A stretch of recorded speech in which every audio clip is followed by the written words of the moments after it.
My tears like rain run down the window. I repeat your name, losing no wisdom.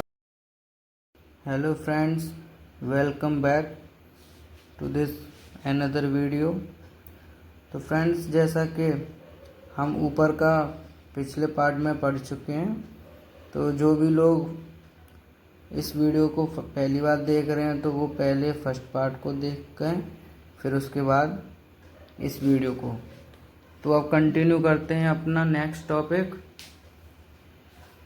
Nutrition in human beings. तो हम human beings में nutrition पढ़ेंगे। The alimentary canal is basically a long tube extending from the mouth to the anus. In figure 6.6 we can see that the tube has different parts. Various regions are specialized to perform different functions.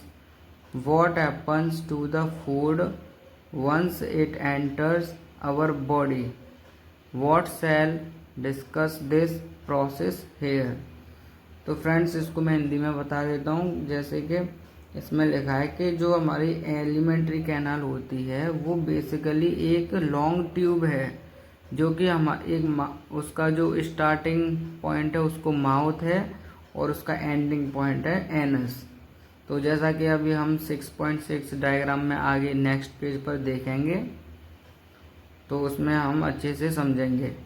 तो हम देख सकते हैं कि एक long tube भी होती है जो कि डिफरेंट पार्ट्स में बटी हुई है और उनके डिफरेंट नाम भी हैं, तो हम उनके अलग अलग नेम्स देखेंगे।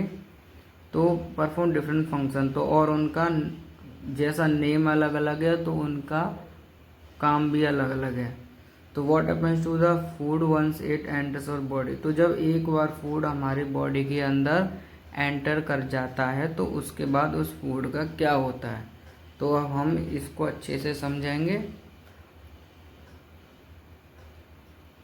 We eat various types of food which has to pass through the same digestive tract.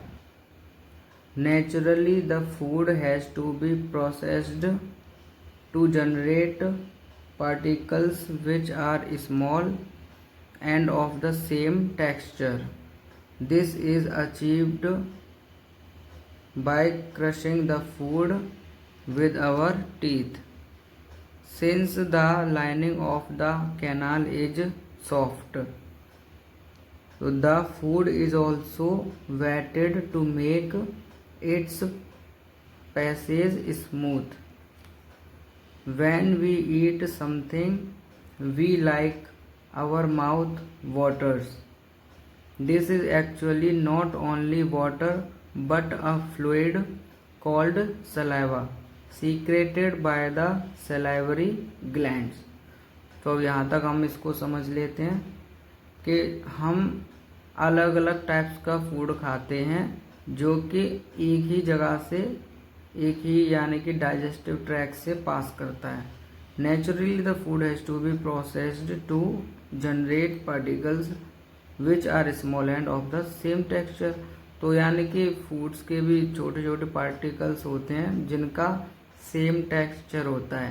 तो this is achieved by crushing the food with our teeth. तो हम उसके जो छोटे छोटे पार्टिकल्स में वो जो बट जाता है तो उसको हम अपने टीथ से क्रश करके तो करते हैं अपने माउथ में। तो since the listening of the canal is soft, तो यानी कि लाइनिंग, सॉरी मैंने भी इसको लिसनिंग पढ़ दिया था। तो जो लाइनिंग है हमारी कैनाल की, जैसा कि आप इसमें डायग्राम में भी देख रहे हैं, तो ये जो हमारी कैनाल है पूरी माउथ से लेकर एनस तक, तो इसकी जो अंदर की जो लाइनिंग है वो बहुत ही स्मूथ होती है ना, और बहुत डेलिकेट है, बहुत ही ज़्यादा वो सेंसिटिव और है ना। I hope you understand. Same texture, हाँ, पैसेज स्मूथ। तो food is also wetted, food pipe और teeth since the lining of the canal is soft. तो सॉफ्ट होती है लाइनिंग, तो the food is also wetted to make its passage smooth.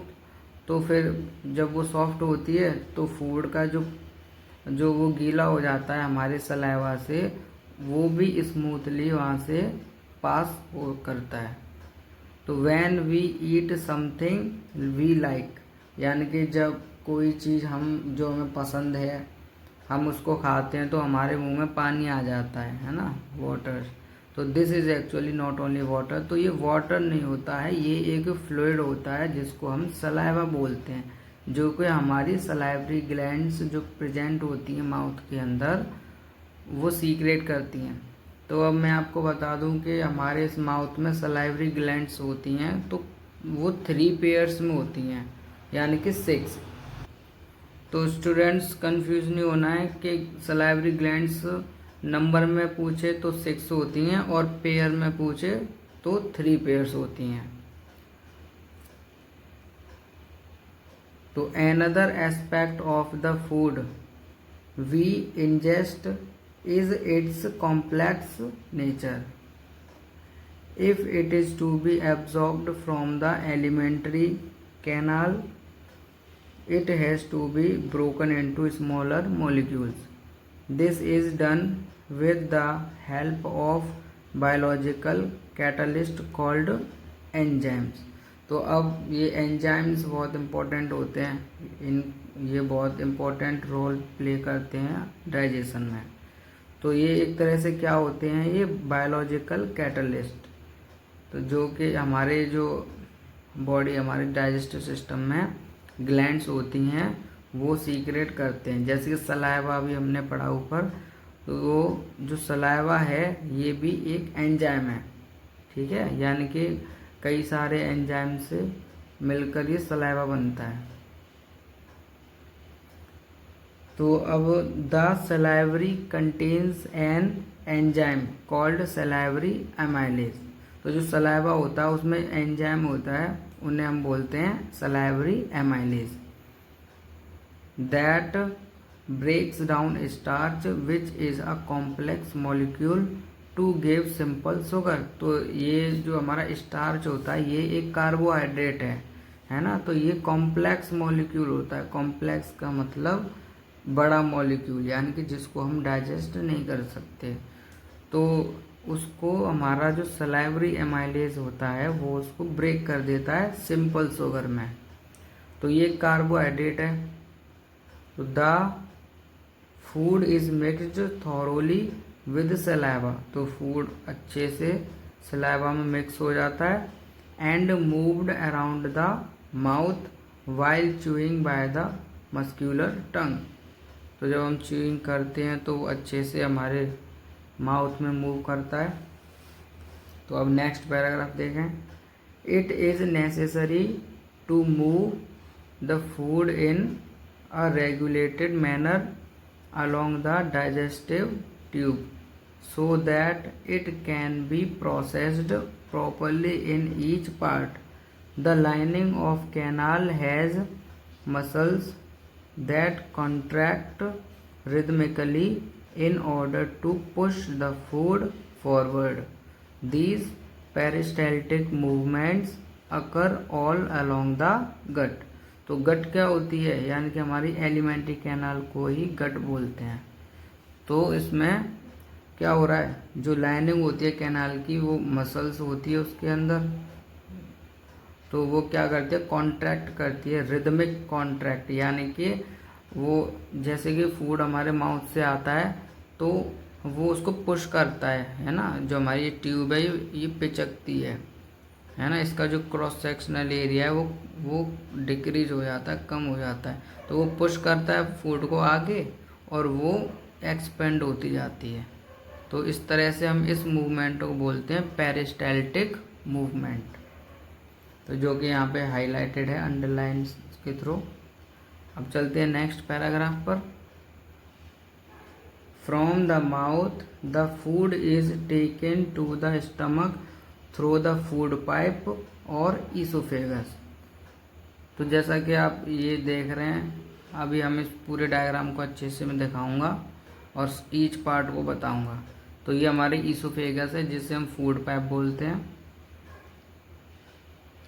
esophagus. The stomach is a large organ which expands when food enters it. यानी कि expand का मतलब वो expand हो जाता है, उसका एरिया वॉल्यूम बढ़ जाता है जब उसके अंदर फूड एंटर करता है.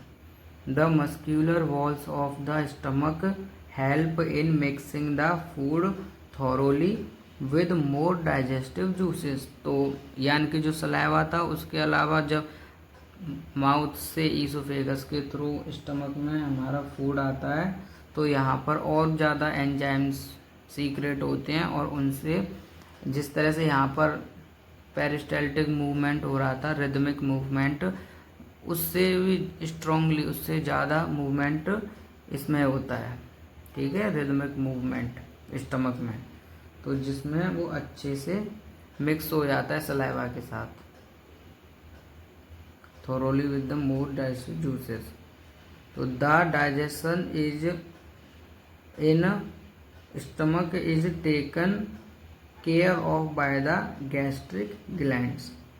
तो गैस्ट्रिक ग्लैंड्स क्या है यहाँ पर? गैस्ट्रिक ग्लैंड्स का मतलब हो गया जो ग्लैंड्स हमारे स्टमक के अंदर प्रेजेंट हैं उन्हें बोलते हैं हम.